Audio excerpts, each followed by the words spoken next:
Assalamu alaikum. Rebecca Cataldi. I work with the International Center for Religion and Diplomacy in Washington, D.C. And privately, I'm the founder of the American Islamic Friendship Project and the head of the Interfaith Committee at my church. Thank you so much for having us. My name is James Patton. I am the Executive Vice President here at the International Center for Religion and Diplomacy. I have a master's degree in divinity from the Harvard Divinity School, which is known for its kind of interfaith and ecumenical background. And I have worked all over the world in conflict issues, not always related to religion, but related primarily to identity conflicts in Africa and Latin America and in Southeast Asia. Well, I think there's a lot of things that need to be done, but one is that we have to change the way that we view conflict and issues of conflict. It's very easy in a conflict to only look at your own needs and your own wants and my own desires, but we have to also think about the others and what are their needs, what are their wounds, what are their communities and their families in need, and start looking at how we can make a solution that benefits everyone, that takes care of the needs of everyone. And I think religion can play a very important role in that. You know, sometimes people say religion is the problem, but really when you look at most religions, most of them teach core values of loving God and loving other people and treating other people with respect. And it's when we don't follow the values of our religion that we start to have problems and conflict. So I think living up to the values of our faiths and being able to interact with each other and to solve problems together constructively through relationships is really important. ICRD really understands conflict as, primarily violent conflict, as the furthest extension of a misunderstanding between identity groups that their needs cannot simultaneously be met, and that their core identities are associated with this conflict in needs and interests. What ICRD tries to do is bring to the table the spiritual values that drive people either towards conflict or drive them towards the mitigation of conflict, which oftentimes are left out in terms of other diplomatic engagements because it's a very, very difficult kind of identity to grapple with. I think that the key step to get people to transcend the misunderstanding of my needs will not be able to be met if your identity continues to exist, is to somehow grapple with the concept of empathy, which what it essentially does is it expands the sense of self and the sense of my in-group to include others by virtue of some sort of shared interests or shared characteristics. And I think that despite perhaps the broader perception in the world, most everyone practices empathy to some degree in their relationships every day, whether it be with a brother or a cousin or an uncle who they might not like, but they take care of because they're family, or whether it be with projects in their community that might affect people positively who they've never met, but they do it because it's a communitarian sense of action. I think people have the seeds of empathy already within their behaviors all the time. So the key is to find that, tap into it, appeal to it in a broader sense, and then apply it to these areas of intractable conflict. I think there's a lot that we share in terms of our identities that doesn't mean that we take anything away from our individual identity or our group identity. You know, I can be a Catholic, but along with Muslims and Jews, I'm also a child of God and a religious person. And, you know, we share that identity, and it doesn't take anything away from my personal identity as a Catholic. I think it only adds to it when I learn from and experience relationships with, you know, other members of this human family from other faiths. You know, in the same way I'm an American, but along with Turks or Arabs or Latin Americans, you know, we're all part of the human family. And so I think we have to look at what we share with each other and how that doesn't need to threaten or in any way take away from our own individual needs in our groups. Yes, it's true. The core human faith traditions, I think, are all grounded in one of the same principles, which is to inspire us beyond what might be our base instinct, reactive type characteristics as human beings: rage, resentment, vengeance, all of the things that drive people into dehumanizing others and finding ways to cast others outside of their in-group and then use violence against them. What we need to remember is that while all of these faith traditions are trying to inspire us into those kinds of behaviors through the divine, there's a human element here that is has the tendency and the capacity to bastardize some of these traditions and use those very same traditions as inspiration to do horrible things to one another. So the human history is replete with examples where faith and doctrine have been applied specifically to the cause of killing other people, right? I mean, I have an example right here. This is Cambodia. Pol Pot was a Buddhist monk, and then used the Khmer Rouge to go out and apply Buddhist tendencies, Buddhist philosophies, in a way that led to horrible genocide, right? And does that mean that Buddhism in its principles is genocidal? Does it mean that Islam or Christianity are genocidal because they have resulted in this kind of violence? Absolutely not. So you have divine inspiration, but you also have human inclinations towards power over others, towards greed and enmity, and these are the kind of things that the two pieces have really got to be both grappled with. I think we do ourselves a disservice if we just assume that divinity will inspire people to do wonderful things. There is a process involved in engaging in that divinity which elevates us, I think, beyond these base instincts that lead us through our ego principles to do damage to others, including the world and including ourselves, in all honesty. So there's a balance between the divine inspiration and the human inspiration, and both of these things have to be brought to bear. And I think it's important, you know, there's so many competing ideologies and things that compete for our time and our attentions, and as religious people, we need to really think at our core, you know, what would God want us to do in every situation? And I love how in Islam people always emphasize that, you know, God is the merciful, the compassionate. Well, if we're worshiping a God that's merciful and compassionate, then we have to be merciful and compassionate with each other. And I think by the way that we live out our faith or don't live out our faith, this is how others around us get an understanding of what our faith is about. I read a lot about Islam from books, but it wasn't until I went to Egypt for a month to study Arabic that I feel like I really got to meet a lot of Muslim people in the Arab world and really understand how Islam was lived out in a Muslim-majority country. And I remember I was kind of nervous at first because, you know, I had this impression that people might be hostile toward Americans, and I wasn't sure how they would treat me. But they were so kind and so hospitable and just welcomed me with such love and such compassion. And I realized how much we had in common, that the same values that I held so dear as a Christian and as an American, to love God, to love my neighbor, to try to work for peace in the world, these were the same values that these Egyptians had. And I think you see, you know, in many countries all over the world. And so I got a much deeper understanding of Islam and a much greater love of Islam through meeting these wonderful people there and developing these relationships. And that's how you really start to solve problems, when you start to really understand each other and respect each other and build relationships that you can work together on these issues that affect all of us all over the world. So having that personal interaction with people is so important, I think, for changing the misperceptions people have and the misunderstandings that lead them to react in violent or hostile ways. Many of the problems, historical problems of religion, could have been avoided with a great dose of humility. There have been innumerable conflict scenarios in which people said very specifically, we are doing what God wants.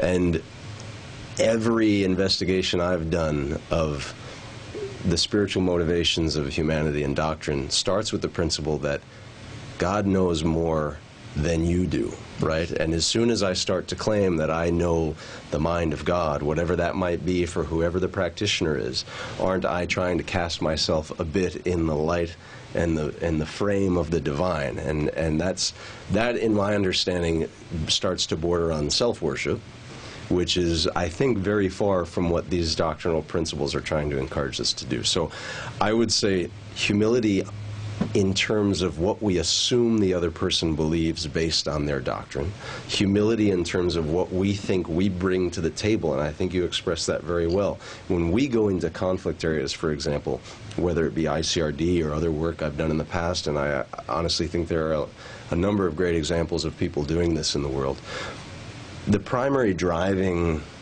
desire is to help reduce violent conflict.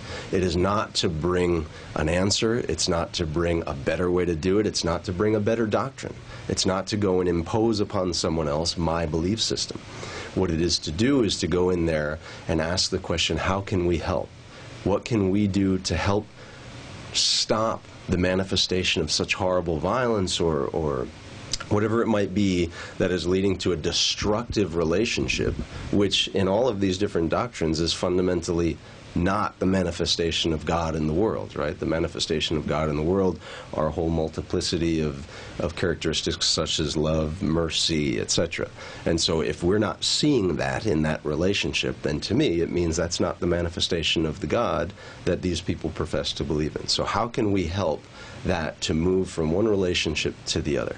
And the first step, in my opinion, for us as peacemakers, but also for people who are engaged in the violence against one another, is stop thinking you know either what the mind of God is or what the other person thinks, believes, wants, and start from a perspective of asking and of listening. What is it that's happening? What is it that is really going on in the desires and needs of this other person? And then you can dial back.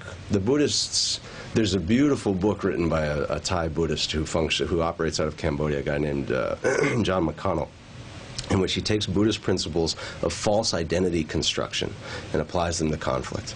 How is it that I think you think something, and I think that you might have thought something when you did something to my ancestor, and etc., and I build this whole false construct of who I think you are, and that's why I'm acting towards you the way I am.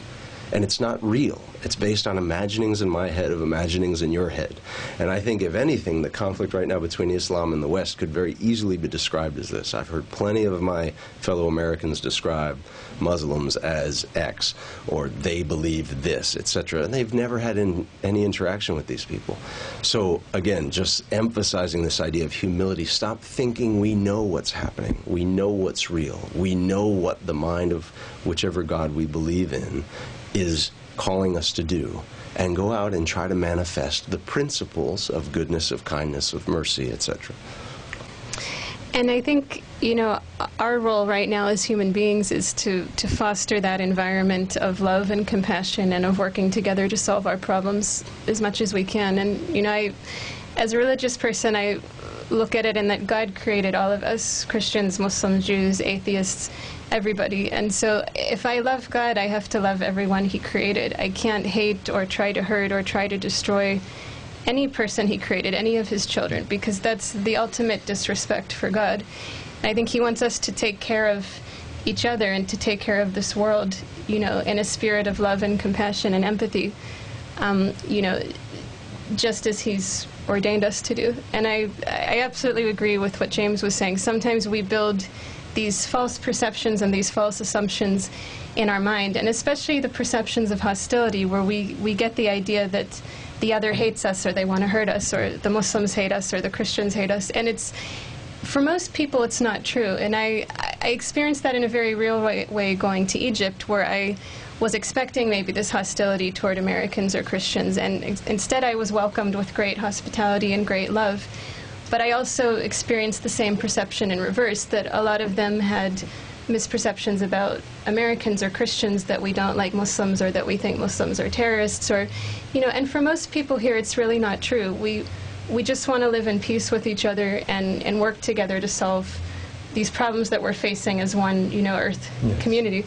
And so I think it's really important that we communicate that to each other, and that we're willing to question our assumptions and our perceptions and realize that we don't know everything, and that the way to learn more is really to ask people and to interact with them and to learn from them.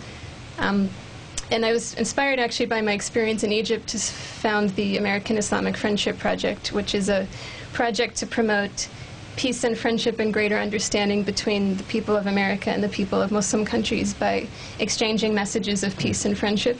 And so we're collecting these messages in a book. I have a copy over here, actually, that I'm trying to get published in the America and in the Muslim world when I get enough messages. And we've got some really just wonderful messages from people in Egypt and Pakistan, Afghanistan, and America. And I started this because I wanted the voices of ordinary people to be heard, aside from politics and aside from media and aside from assumptions, but just let people speak to each other from the heart. And so I think it's really important that we seek that out and we listen to each other rather than forming our own assumptions in our mind before we've done that.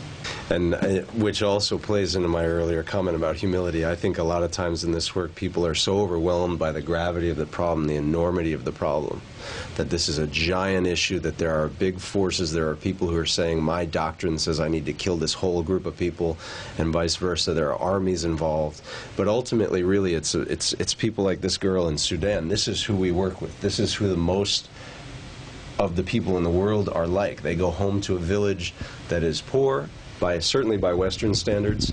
They don't have a lot of political power. They are not the ones leading the conflict, and oftentimes they're not the ones carrying the guns. So having these debates at the level of politics or doctrine oftentimes kind of misses the point, which is that these violent conflicts, whatever they're driven by, continue to push the majority of the human population into positions of poverty, a lack of development, the inability to access their political expression in a way that would let them realize their human existence on this planet in a way that's fulfilling and can manifest these principles that we're talking about. So again, coming back to this idea of we can do a small piece. We don't have to be overwhelmed by the big problem. And all these small pieces together can then transform the situation in a way that affects the lives of the great majority of humanity, which is not living through these doctrinal extremes and through this active violence, but are being impacted upon by it in a way that doesn't let them realize what is, in many traditions, understood as the God-given opportunity of existence, which is to find love and to express love and to find a connection to both other human beings and to the divine. So that's really, in my mind, the reason I have pictures like this hanging and the reason this kind of book is so inspiring is that these are the people who are actually living this quietly. These are the folks you don't hear from, but this is the majority of humanity and the majority of believers and non-believers alike. But those are the folks who are being affected by violent conflict.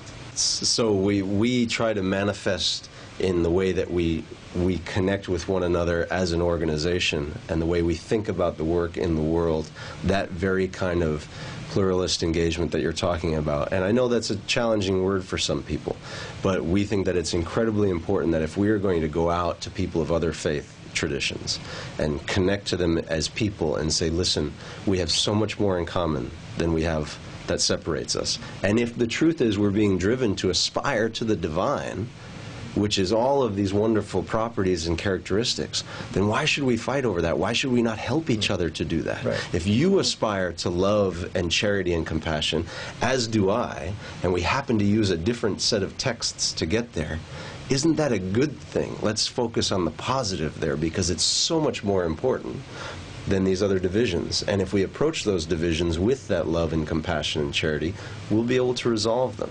And so that manifests here in our staff as well.